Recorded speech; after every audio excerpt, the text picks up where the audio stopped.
Hello friends, स्वागत है आपका मेरी एक और नई वीडियो में। मेरा नाम है प्रभात और आप देख रहे हैं प्रभात के ब्लॉग्स। आज हम यहाँ पे बच्चों के बीच पुशअप चैलेंज कराने वाले हैं। आपको मैं बच्चों से मिलवा देता हूँ। ये मैंक है गाइस, ये तुषार है, ये अरुण है और ये यदु है। अब हम इनकी पुशअप चैलेंज कंप्लीट कराएंगे गाइस, आप देख सकते हो पूरी वीडियो में। अभी हमारे प्लेयर गाइस एक्सरसाइज कर रहे हैं, देख सकते हो आप इन चारों को। अब तुम पुशअप मारना स्टार्ट करो, चलो जल्दी जल्दी।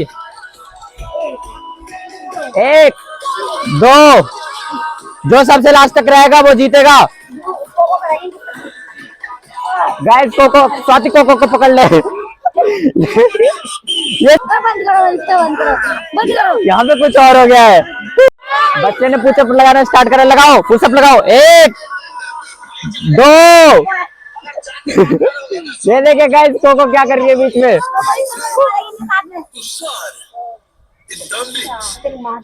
मारो मारो। बंद करो।